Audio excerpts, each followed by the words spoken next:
사도신경으로 우리의 신앙 고백하도록 하겠습니다. 나는 전능하신 아버지 하나님 천지의 창조주를 믿습니다. 나는 그의 유일하신 아들 우리 주 예수 그리스도를 믿습니다. 그는 성령으로 잉태되어 동정녀 마리아에게서 나시고 본디오 빌라도에게 고난을 받아 십자가에 못 박혀 죽으시고 장사된 지 사흘 만에 죽은 자 가운데서 다시 살아나셨으며 하늘에 오르시어 전능하신 아버지 하나님 우편에 앉아 계시다가 거기로부터 살아있는 자와 죽은 자를 심판하러 오십니다. 나는 성령을 믿으며 거룩한 공교회와 성도의 교제와 죄를 용서받는 것과 몸의 부활과 영생을 믿습니다. 아멘. 자리에 앉으셔서 찬송가 40장 부르겠습니다.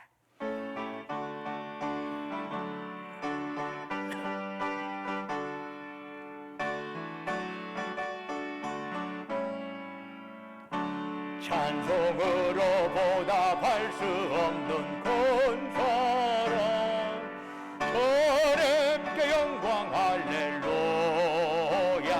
형제 자매 모두 함께 모여 찬송해 주님께 영광 할렐루야. 하나님의 자녀여 그게 찬송 부르며 밝고 거룩한 길로 기쁨으로 나아가 주의 보좌 앞으로 속히 들어가겠네. 주님께 영광 할렐루야. 우리 받은 주님 은혜 한량 없도다. 주님께 영광 할렐루야. 기쁜 찬송 부르면서 천국 가겠네. 주님께 영광 할렐루야. 하나님의 자녀여 그게 찬송 부르며 밝고 거룩한 길로 기쁨으로 나아가 보좌 앞으로 속히 들어가겠네. 주님께 영광 할렐루야.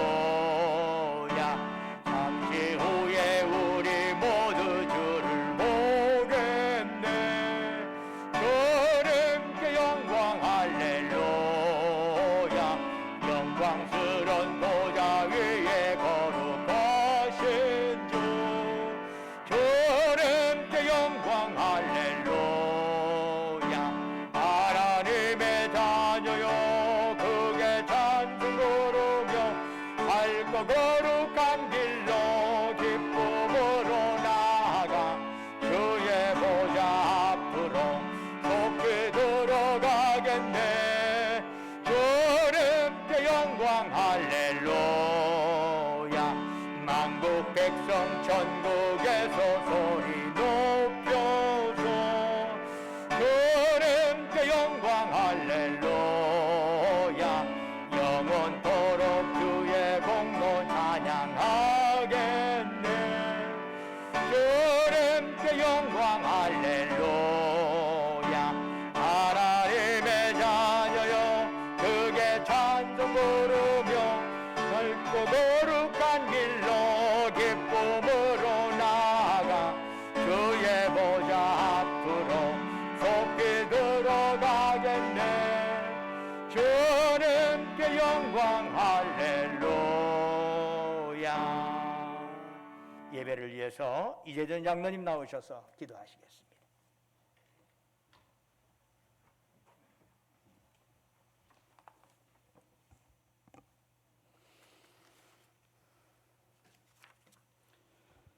사랑이 풍성하신 아버지 하나님, 한 주간도 신강 성도들 하나님 은혜 가운데 지켜주시며 가을의 문턱에서 9월 첫 주 예배를 드리게 하심을 감사드립니다.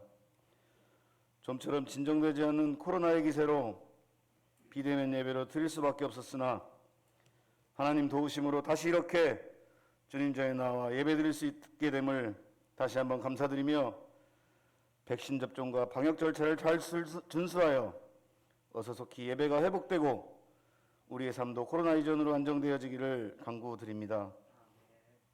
아버지 하나님, 이 시간 드리는 예배를 통하여 하나님 홀로 영광 받으시며 거룩한 주일을 성수하는 우리 성도들에게 하나님 주시는 복을 누리게 하시고 저희를 향한 하나님의 언약이 우리 삶에 미치게 하시옵소서. 지나온 한 주간을 돌아보며 우리의 말과 생각들이 하나님 앞에 부끄러울 수밖에 없음을 고백합니다. 먼저 그의 나라와 의를 구하라 하셨지만 우리는 무엇을 먹을까, 무엇을 마실까에만 관심이 있었음을 회개하오니 용서하여 주시옵소서. 모든 염려를 주께 맡기라고 하셨는데 세상 것들에 염려하고 근심하며 전심으로 주님을 향하지 못하고 두 마음을 품고 살았음을 용서하여 주시옵소서. 은혜의 주님, 지난 주간에는 사랑하는 고갑순 권사님이 하나님의 부르심을 받아 천국 백성으로 주님 품에 안기셨습니다. 이 땅에 남은 자녀들과 가족들의 마음의 아픔과 허전함을 주께서 위로해 주시고 이후에 다시 천국에서 만날 수 있는 소망으로 채워주시기를 기도드립니다. 권사님의 신앙을 본받아 더욱 믿음 지키며 자자손손이 복받는 가정 되게 하여 주시옵소서. 복 주시기를 즐겨하시는 하나님, 우리 신광교회 주님의 복이 임하기를 소원합니다. 신광교회 모든 성도들이 하늘의 신령한 복과 땅의 기름진 복으로 채워주시며 기쁨으로 찬양과 경배를 드릴 때 은혜를 내려 주시옵소서.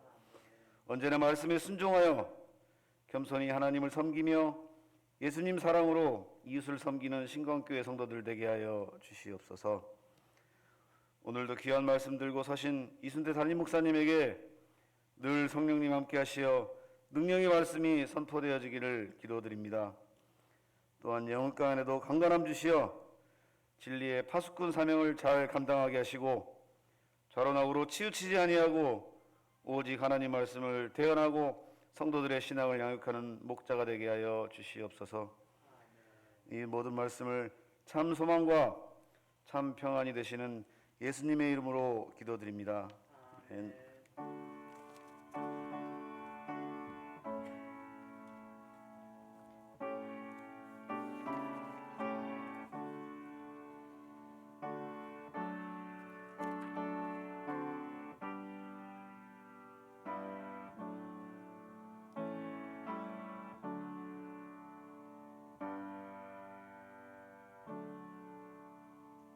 할렐루야. 우리 좌우에 있는 형제 자매들 향해서 사랑 인사 나누겠습니다. 주님의 이름으로 사랑합니다. 샬롬. 주님의 이름으로 사랑합니다. 만나 뵈서 반갑습니다. 주님의 이름으로 사랑합니다. 역시 그 비대면도 예배기는 예배겠지만은 이런 대면 예배처럼 서로 얼굴을 대하고 직접 해야 이게 제대로 예배다운 예배 같지 않습니까? 어떻든 주님의 은혜 가운데 이런 대면 예배가 끊기지 않고 지속되기를 간절히 바랍니다. 아직도 직장이나 사업 때문에 피치 못해 참석을 못하는 분들이 있어요. 어떤 분들은 만약에 그런 형태가 발생하면 그거는 폐업 처분될 것이라고 하는 엄포를 위에서 내리기 때문에 꼼짝 못 오시는 분들도 있고, 또 뭐 회사는 회사 나름대로 그거 아주 강하게 나갈 때 꼼짝 못하는 경우도 있습니다. 어떻든 그 모든 것들이 풀어져서 우리가 온전한 예배를 드릴 수 있도록 서로 간에 위로하고 격려하고 서로 소통해야 할 줄로 믿습니다. 오늘은 창조절 첫째 주일입니다. 교회라고 말하면 오늘부터 창조력에 포함이 됩니다. 우리 지난 시간 우리 이제 아까 기도 중에도 나왔지만은 지난주에 8월 30일에 오갑순 권사님이 향년 90세로 하나님의 부르심을 받았지요. 우리 기도해 주시고 여러 가지 위로해 주신 것에 대해서 우리 유족들이 감사한다고 합니다. 우리 잠깐 유족들 일어나 주시죠. 누구 오셨어요? 예, 우리 이민재 권사님 오셨습니다. 함께 위로의 박수를 함께 해주셨으면 좋겠습니다. 여러 기도와 격려해 주심에 감사해서 떡을 준비했다고 그럽니다. 나가실 때 간단한 떡 하나씩 고마움으로 받아가시기 바랍니다. 오늘 2021년도 하반기 장학금 지급이 있습니다. 2부 예배 마치고 2부 예배 중에 학생들에게 전달하려고 합니다.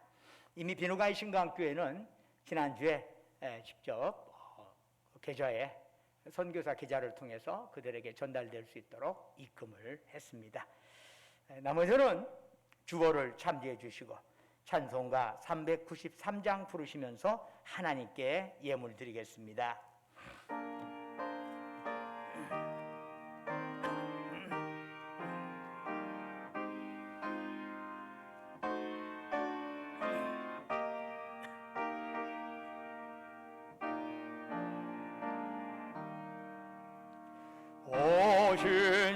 신실하신 주 내 아버지여 늘 함께 계시니 두려움없네. 그 사랑 변찮고 날 지키시며 어제는 우리 한결같네. 오 신실하신 주, 신실하신 주, 날마다 자비를 베푸시며 일용할 모든 것 내려주시니 오 신실하신 주 나의 구주. 봄철과 또 여름 가을과 겨울 해와 달 별들도 다 주의고 만물의 주 영광 드러내도다. 신실한 주 사랑 나타내네. 오 신실하신 주, 오 신실하신 주, 날마다 자비를 베푸시며 일용할 모든 것 내려주시니 오 신실하신 주 나의 구주. 내 죄를 사하여 아니하시고 주 채내오셔서 인도를 오늘의 힘되고 내일의 소망 주말의 몰목을 내리시네. 오 신실하신 주, 오 신실하신 주, 날마다 자비를 베푸시며 일용할 모든 것 내려주시니 오 신실하신 주 나의 구주. 은혜와 사랑이 충만하신 아버지 하나님, 거룩한 성회를 저희들에게 허락하시고 이 시간 주님의 전에 나와서 이처럼 예배드릴 수 있도록 우리들의 몸과 마음을 이곳으로 지금까지 보살피시고 인도하신 주님, 이 시간 저희들 주님을 앙망하면서 우리의 마음과 뜻과 정성과 힘을 다해 주께 예배드리오니 이 시간 주만이 오직 우리가 드린 찬양과 영광을 홀로 받으시옵소서. 아버지 하나님, 참으로 이 예배가 하늘에는 영광이요 예배드린 우리 모두에게 은혜와 기쁨 충만한 자리가 되게 하여 주옵소서. 아버지 하나님, 참으로 사모하는 심령으로 고개 숙인 주의 백성들에게 이 시간 성령으로 충만하게 역사하여 주옵시고, 그리하여 우리가 이 예배를 통해서 우리의 연약한 영육이 강건해지게 하옵시고, 이 예배를 통해서 우리의 얽히고 설킨 문제가 해결받는 이 자리가 되게 하여 주옵소서. 사모하는 심령으로 성령 충만하여 사탄마귀 틈타지 못하도록 주께서 지키시고 인도하여 주시옵소서. 지난 한 주간도 주님의 은혜 안에 살게 하시고 오늘 거룩한 성일 맞이하여 주 앞에 나올 때 또한 주님 은혜에 감사하며 예물 드리옵니다. 주께 바치는 예물 우리 마음 정성 담아 바쳤사오니 주여 받으시고 바치는 심령 후에 큰 복을 내려 주옵소서. 11조로 주께 바칩니다. 범사에 감사해서 범사감사한금 드립니다. 우리의 삶의 여정 곳곳에 하나님의 손길 기어가면서 각가지의 제목을 가지고 특별 감사한금 드리옵니다. 매주마다 주님과 약조했던 주정원금 바칩니다.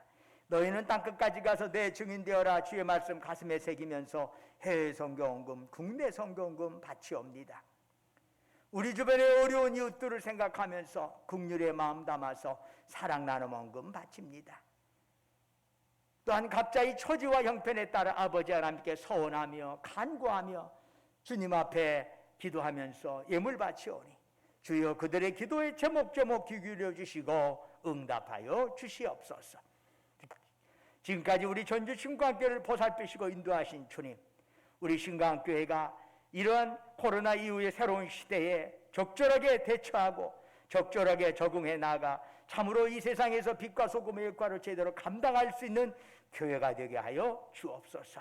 이를 위하여 저희들에게 지혜를 더하여 주옵시고, 이를 위하여 정말 하나님의 복음을 널리 전할 수 있는 뜨거운 마음으로 우리의 심령을 뜨겁게 성령으로 충만케 역사하여 주옵소서. 아버지 하나님, 무엇보다도 우리 교우들 모두가 말씀에 뿌리 내려서 온갖 혼미한 이단들이 판을 치는 이 시대에, 온갖 세습주의가 교회 안에 들어오는 이 시대에 거기에 휘말려 들어가지 말고 말씀 속에 뿌리 내리고 말씀으로만 우리가 승리하는 저희들의 삶이 되게 하여 주옵소서. 아버지 하나님, 특별히 주님 앞에 우리 교회 여러 시설 노후화를 생각하면서 시설 헌금으로 목적으로 헌금하는 자들에게도 하나님께서 큰 복을 내려 주옵소서.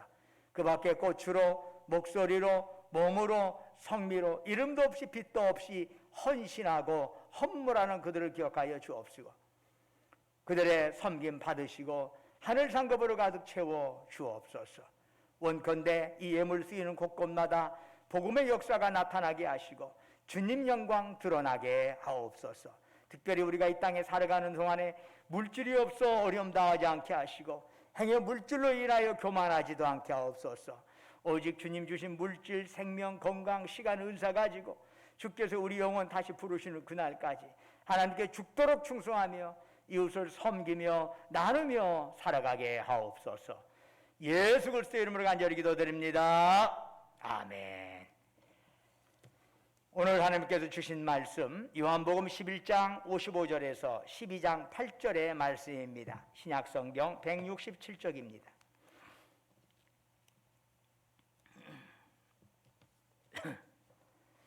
요한복음 11장 55절부터 12장 8절까지 저와 여러분이 한 절씩 교독하도록 하겠습니다.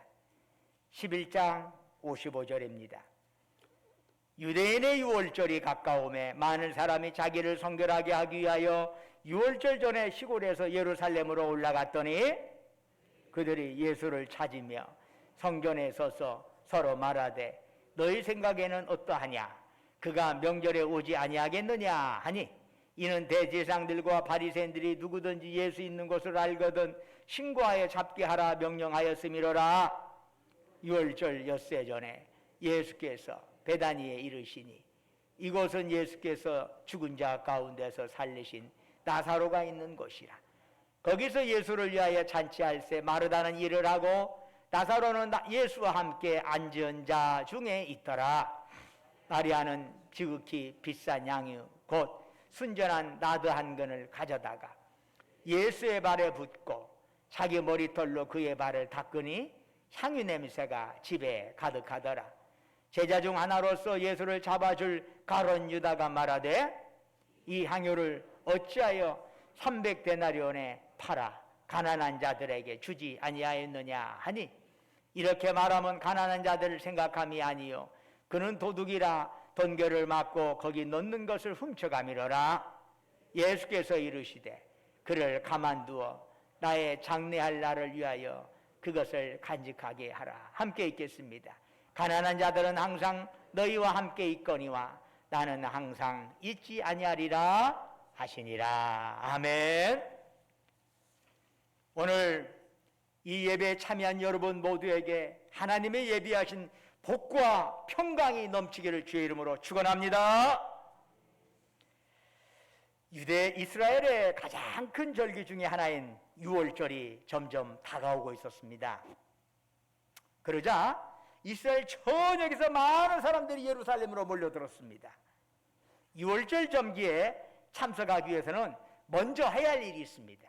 바로 유월절 그 축제에 바로 들어갈 수 있는 것이 아니라 먼저 율법에 따라 몸을 정결하게 하는 정결 예식을 거쳐야 합니다. 그래서 사람들은 미리 예루살렘에 도착을 해야 합니다. 그래서 준비를 하는 겁니다. 그래서 정결 예식을 거쳐가면서 사람들은 좀 6월절까지 아직 시간이 있죠. 바로 이때 사람들은 3, 4, 5 모여서 당시에 예루살렘에서 가장 큰 화제가 된 예수님에 대해서 이야기를 나눴던 겁니다. 그들은 이렇게 말합니다. 너희 생각에는 어떠하냐? 그가 명절에 오지 아니하겠느냐? 이 말은 언뜻 보면은 예수님께서 반드시 예루살렘에 오실 것이라고 하는 뜻으로 간주되기도 합니다. 그러나 전체적인 맥락을 보면 그렇지 않습니다. 예수님이 6월절에 과연 오실 수 있을까? 즉 아무리 생각해봐도 오실 리가 없다는 의미를 그 안에 사실은 담고 있는 겁니다. 그래서 공동번역은 그 부분을 이렇게 번역합니다. 어떻게들 생각하십니까? 그가 명절에 참여할 것 같지는 않지요? 이렇게 번역을 합니다. 유대인들은 이번 6월절만큼은 예수님께서 예루살렘에 나타나지 않으실 것이라고 확신을 했어요. 또 그렇게 확신하는 충분한 이유가 있었습니다. 요한복음 11장 57절은 그 이유를 이렇게 설명하네요. 이는 대제사장들과 바리새인들이 누구든지 예수 있는 곳을 알거든 신고하여 잡게 하라 명령하였습니다. 대제사장들과 바리새인들이 예수님 체포 명령을 내린 겁니다. 잡아서 뭐 곤장 몇 대 치려고 그런 거 아닙니다. 며칠 구금시키기 위해서 그런 거 아닙니다. 이번에는 예수를 잡아 아예 죽여버리기 위해서 체포령을 발동시킨 겁니다. 이 사실은 유대인들이 공공연하게 알고 있었습니다. 더욱이 장본인인 예수님께서도 이 상황을 더 잘 알고 계셨습니다. 그러니 그분이 자진해서 이런 사지로 들어올 리 없지 않겠느냐 하는 것이 대부분의 생각이었던 것입니다. 그러나 요한복음 12장 1절은 이렇게 증거하고 있습니다. 6월절 엿새 전에 예수께서 베다니에 이르시니, 그동안 예수님께서는 그가 머무시던 광야 근처에 에브라임 동네를 떠나서 예루살렘 근처에 있는 베다니로 오신 것입니다. 그리고 이튿날 예루살렘으로 입성을 하셨습니다. 예수님께서는 자신에 대한 체포령을 모르셨나요? 아닙니다. 잘 알고 계셨습니다. 체포 후에 죽게 된다는 거 모르셨나요? 아닙니다. 그것도 잘 알고 계셨습니다. 그렇다면 왜 주님은 죽음이 기다리고 있는 예루살렘으로 향하신 것일까요? 사실 예수님에게 십자가의 죽음은 마지막 순간까지도 이 잔을 나에게서 물러가게 해주십시오라고 기도할 정도로 피하고 싶었던 일입니다. 그런데도 왜 그 십자가를 향하여 계속 걸어가시는 걸까요? 그 이유는 오직 한 가지입니다. 주님이 이 땅에 오신 이유가 바로 그것이었기 때문입니다. 구원자로서 마땅히 완수해야 할 의무와 책임이었기 때문입니다.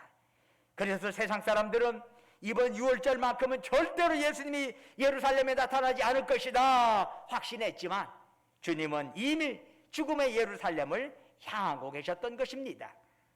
그런데 예수님께서는 예루살렘으로 들어가시기 전날 베다니에서 머무셨습니다. 여러분, 베다니가 어떤 곳입니까?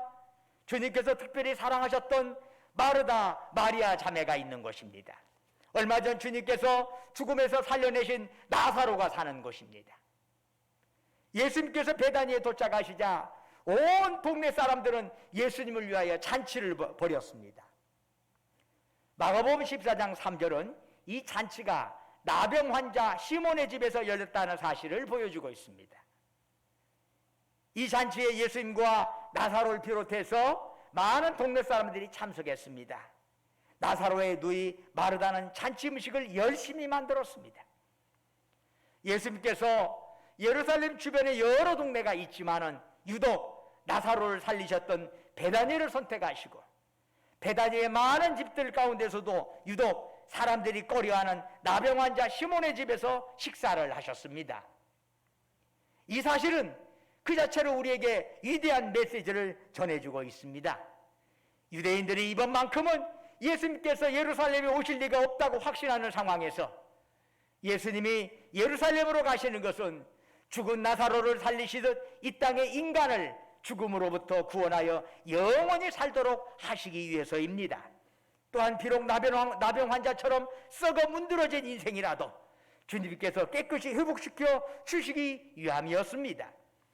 주님께서는 죽음 앞에 무력한 나를 위해서 세상의 죄와 욕망으로 썩어버린 내 영혼을 새롭게 하기 위해서 죽음의 예루살렘으로 향하신 것입니다. 오직 우리를 향한 그 사랑 때문에 말입니다. 그분이라고 십자가의 죽음이 두렵지 않나요? 두려웠습니다. 할 수 있으면 그것을 피하고 싶었습니다. 그럼에도 불구하고 다른 방향으로 가지 않고 십자가를 향해 걸어가셨던 것은 바로 우리를 구원하기 위한 주님의 그 사랑 때문이라는 걸 우리가 결코 잊어서는 안 됩니다. 사랑 때문이에요. 그렇다면 우리를 살리기 위하여 친히 자신을 버리신 예수님의 사랑을 받은 우리는 우리 주님께 어떻게 응답해야 할까요? 요한복음 12장 3절은 이에 대해서 한 사례를 제시합니다. 마리아는 지극히 비싼 향유 곧 순전한 나드 한 근을 가져다가 예수의 발에 붓고 자기 머리털로 그의 발을 닦으니 향유 냄새가 집에 가득하더라. 여기에 언급된 순전한 나드라고 하는 것은 나르도 스타키스 자타만시라는 이름을 지닌 향나무 뿌리에서 추출된 향유입니다. 그런데 이 향나무는 이스라엘에서 자라는 게 아닙니다. 이스라엘과는 멀리 떨어진 히말라야 산맥과 인도 일부 지방에서만 서식하는 향나무였습니다. 그래서 이 향유는 이스라엘에서 유통된 모든 향유 중에 가장 비싼 가격으로 거래되었습니다. 나사로의 동생 마리아가 예수님께 부어드린 그 향유의 양은 몇 방울 정도가 아니었습니다. 아마 몇 방울 해도 그 냄새가 쫙 퍼져갔을 겁니다. 그런데 예수님께 부어드린 것은 한 근이었습니다. 한 근. 가격으로 따지면 무려 300데나리온이었습니다. 여러분, 당시 1데나리온이 근로자 하루 임금이었습니다. 한 데나리온 받아가지고 근로자들이, 가족들이 모두 다 먹고 살 수 있습니다. 그런데 300데나리온이라면 1년 중에 안식일을 제외하고 근로자 한 사람이 1년 동안 일해야 모을 수 있는 돈입니다. 엄청난 돈이지요. 이런 엄청난 가격의 향유를 마리아는 눈 깜짝할 사이에 예수님 발에 부었던 것입니다. 쉽게 말해서 요즘 1년 정도의 연봉이 얼마 됩니까? 적어도 몇 천만 원 되지 않겠습니까? 일반적인 역대 가장 기본으로 따져도 그 돈을 눈 깜짝할 사이에 몇 천만 원이 없어져 버린 거예요. 그리고 자신의 머리카락으로 주님의 발을 닦아드렸습니다. 그러자 집안에 온통 향기로 가득하게 되었습니다. 그런데 나드 향이 아무리 비싸고 귀해도 하루 이틀 지나면 다 그 향기 사라집니다. 그러나 2000년이 지난 지금에도 주님의 사랑과 은혜에 감사하는 마리아의 그러한 아름다운 향기는 여전히 진동하고 있음을 우리는 느끼게 됩니다. 그런데 이스라엘 사람들은 잔치를 준비할 때 주인공의 머리 위에 향유를 부어주는 관습이 있습니다. 그것은 오늘은 당신이 제일이요, 우리 모두의 영광은 당신은 받으셔야 합니다 하는 의미입니다. 베다니에 도착하신 예수님을 위하여 베다니 사람들이 잔치를 벌이는 까닭은 얼마 전에 주님께서 죽은 나사로를 살려주셨기 때문입니다. 당연히 그 잔치의 주인공은 예수님이었고 예수님에게 향유를 부어드리는 것은 그게 당연한 일이었습니다. 그런데 요한복음 12장 3절에 의하면 마리아가 향유를 예수님 발에 부어드렸다고 특별히 기록되어 있습니다. 그러나 이 똑같은 장면에 대해서 마가복음과 마태복음에서는 예수님의 머리 위에 향유를 부었다고 기록되어 있습니다. 오늘 요한복음은 예수의 발에 부어드렸다고 하는데 마태복음, 마가복음에는 마리아가 예수의 머리 위에 향유를 부어드렸어요. 그렇다면 이 두 가지의 상황을 조합한다면 우리는 그 순서를 짐작할 수 있어요. 마리아는 먼저 예수님의 머리 위에 향유를 부어드린 후에 예수님의 발에도 향유를 부은 것으로 보입니다. 그리고 무릎을 꿇고 자신의 머리카락으로 주님의 발을 닦아드렸습니다. 이것은 인간이 주님 앞에서 취할 수 있는 가장 낮은 자세입니다. 주님을 향한 감사와 헌신을 마리아는 값비싼 향유와 자신의 낮은 자세를 통해서 표현하였습니다. 요한복음의 기자인 사도 요한은 바로 이 점을 더 강조하고 싶었던 것 같습니다.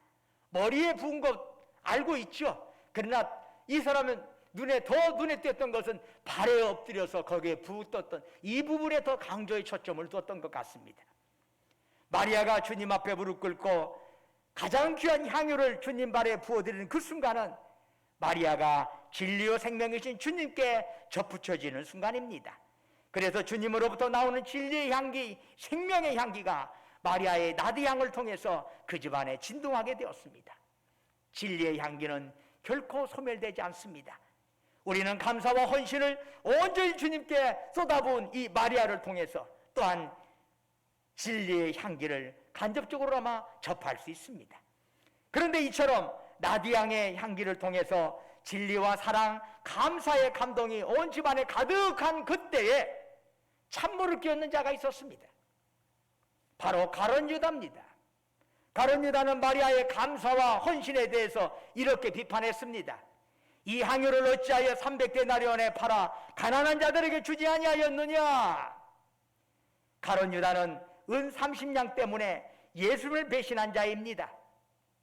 그는 마리아가 예수님께 부어드린 향유의 가격이 300데나리온이나 되는 최상품이라는 사실을 정확하게 알고 있었습니다. 그래서 그런 가격이라면 향유를 팔아서 가난한 자들에게 주는 것이 타당하지 않겠느냐, 이렇게 말을 했습니다. 일면 그의 주장은 매우 그럴듯해 보입니다. 그 향유값이라면 근로자 한 가족을 1년 동안 먹여 살릴 수 있는 엄청난 금액이기 때문입니다. 그러나 요한복음 12장 6절은 이렇게 증거하고 있습니다. 이렇게 말하면 가난한 자들을 생각함이 아니요 그는 도둑이라 돈꾀를 맞고 거기 넣는 것을 훔쳐가미로라. 가룟 유다가 마리아를 논리적으로 비난하고 나선 것은 그가 정말 가난한 자들을 생각해서가 아니었다는 겁니다. 그 이면에는 물질에 대한 욕심이 있어요. 여러분, 물질에 대한 욕심이 있으면요 하나님께 헌금하는 것도 못해요. 물질에 대한 욕심이 있으면 못해요. 하나님께 헌금하는 것도 아까워하는 자는 말합니다. 아니, 하나님 뭔 돈이 필요해요. 모든 걸 다 만드신 하나님인데 꼭 헌금 안 했다고 뭐라고 하겠어. 어떻든 간에 하나님에 대한 감사와 하지 않는 자기 자신을 그런 형태로 정당화하려고 합니다. 아니, 예수님께서 곧 사라지는 비싼 향유를 원하실 것 같아. 그런 소리 하지 마라. 예수님은 그런 거 원치 않아. 물질에 집착하는 사람은 주님을 향한 엄청난 헌신이나 감사를 도저히 이해하지 못합니다. 그런 자에게 주님은 감사와 헌신의 대상이 아니라 내 욕망을 채워주는 도구에 지나지 않습니다. 가룟 유다는 주님을 뜨겁게 사랑하지 못했습니다. 그렇기 때문에 주님을 향하여 마리아가 보여준 그 뜨거운 사랑과 온전한 감사를 가룟 유다는 도저히 이해할 수가 없습니다. 그런데 여러분, 사랑의 속성 중에는 낭비가 들어있다는 것을 여러분 아십니까? 사랑하면 모든 것 주어도 아깝지 않습니다. 분명 마리아가 꼭 그렇게 해야만 했느냐, 그렇게 하지 않아도 되지 않느냐, 이렇게 생각할 정도로 마리아는 어떤 면에 있어서 낭비적인 감사를 하나님께 드렸습니다. 요즘식으로 말하면 몇 천만 원을 몇 초 사이에 그냥 다 없애버렸습니다. 그러나 사랑하면, 정말 감사하면 어느 정도까지 해야 한다고 하는 기준이 없습니다. 그냥 모든 거 다 드리고 싶고 드려도 또 아쉬운 것이요, 더 드리지 못해서 아쉬운 것이요. 우리는 오늘 본문에서 두 가지의 냄새를 맡을 수 있습니다. 하나는 주님 발 앞에 무릎 꿇고 자신을 송두리째 바친 마리아의 아름다운 사랑과 헌신의 향기입니다. 다른 하나는 그럴듯한 논리로 자신의 무력을 감추면서 헌신하는 자를 오히려 비난하는 가룟 유다의 욕망의 악취입니다. 우리는 이 둘을 분별할 줄 알아야 합니다. 가룟 유다가 유다 가나안 사람들을 들먹으면서 마리아의 이러한 헌신을 비난하자 예수님께서 방어막이 되어주셨습니다. 그를 가만두어 나의 장래할 일을 위하여 그것을 간직하게 하라. 가난한 자들은 항상 너희와 함께 있거니와 나는 항상 있지 아니하리라. 마리아가 보여준 사랑의 낭비는 인간의 사고와 예상을 뛰어넘는 결과를 가져다 줬습니다. 마리아는 진정한 감사와 사랑을 향유로 표현했습니다. 그녀로서는 그렇게 하는 것이 전부였습니다. 그러나 주님은 그녀의 헌신에서 다른 것을 보셨습니다. 마리아는 자신도 알지 못하는 가운데 곧 다가올 주님의 장사를 예비하는 자가 된 것입니다. 이스라엘인들은 사랑하고 존경하는 사람이 죽으면은 그 시신에 정중하게 향유를 부어주는 관습을 갖고 있습니다. 결과적으로 마리아는 예루살렘에 죽으러 가시는 주님의 장사를 미리 예비한 최초의 사람이 되었던 것입니다. 또한 마가복음 14장 9절에서 주님은 이런 말씀을 하시죠. 내가 진실로 너희에게 이르노니 온 천하에 어디서든지 복음이 전파되는 곳에는 이 여자가 행한 일도 말하여 그를 기억하리라. 언뜻 보면 마리아의 행위는 낭비적인 사랑처럼 보이지만 주님을 향한 낭비는 결코 낭비로 끝나지 않았습니다. 마리아의 헌신은 믿는 자들 모두가 기억하면서 본받아야 할 사례가 된 것입니다. 주님은 주님을 위하여 낭비하는 사랑에 대해서 우리의 기대를 뛰어넘는 결과를 책임져 주십니다. 우리를 살리시기 위하여 주님께서는 당신을 송두리째 낭비하셨습니다. 우리 모두는 그분의 낭비적인 사랑으로 구원받고 새 생명을 얻게 되었습니다. 그렇다면 이제 우리 또한 우리 자신을 낭비함으로써 주님을 사랑하고 교회를 사랑해야 하지 않겠습니까? 그럼으로써 진리의 향기, 생명의 향기가 여러분을 통해서 우리의 가정과 사회에, 우리 교회에 널리 진동할 줄로 믿습니다. 바로 그럴 때 주님께서 여러분의 삶의 결과도 아름답게 책임져 주신다는 것을 여러분 믿으시기 바랍니다. 할렐루야. 기도하겠습니다. 은혜와 사랑이 충만하신 아버지 하나님, 우리의 삶에 임하시옵소서. 항상 저희들이 이 마리아의 낭비적인 헌신, 주님께서 우리 보고 기억하라 말씀하셨음에 기억하고 헌신하고 주님을 향한 이러한 인격적인 사랑과 감사가 끊어지지 않게 하옵소서. 아버지 하나님, 행여 가룟 유다와 같은 잘못된 오류에 빠지지 않도록 도와주시고 물욕에 빠져서 자기를 정병하지 않게 하시고 오직 주님 사랑, 헌신 생각하면서 우리도 그 마리아의 모습을 따라가는 저희들이 되게 하옵소서. 예수님 이름으로 기도드립니다. 아멘. 다 같이 일어나셔서 찬송가 620장 2절 부르겠습니다.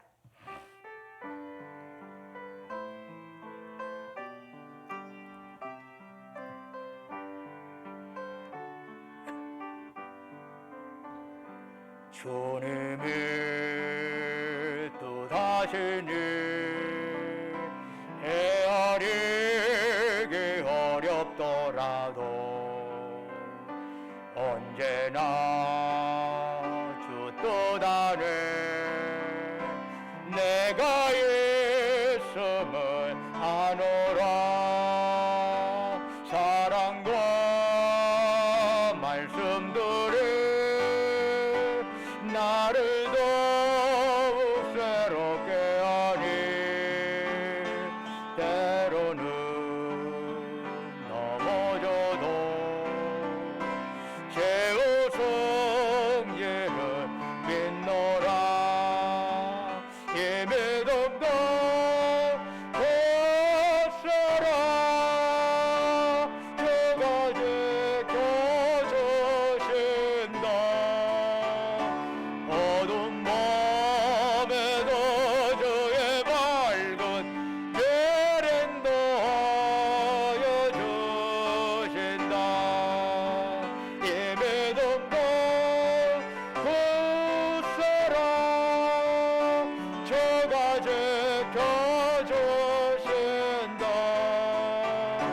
어두운 밤에도 주의 밝은 길 인도하여 주신다.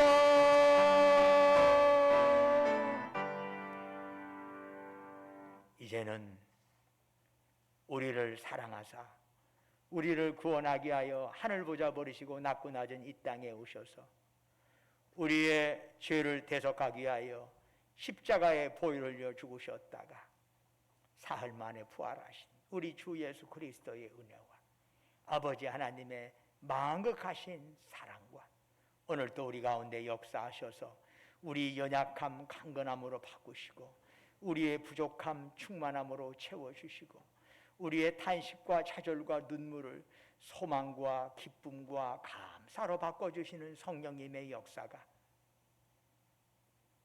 마리아의 이 헌신 바라보면서 참 우리도 그렇게 그 헌신으로 그 아름다운 향기가 온 집안에 가득하고 교회에 가득하고 우리의 가정에 가득하고 온 사회에 가득할 수 있도록 우리가 그렇게 헌신과 감사의 삶을 살겠노라고 다짐하는 사랑하는 우리 교우들과 그들이 속해 있는 가정과 직장과 사업장 위에 외지에서 공부하느라 직장 다니느라 군복무하러 수고하는 우리 아들 딸들 위해 지금도 영원토록 함께 하시기를 간절히 축원하옵나이다. 아멘.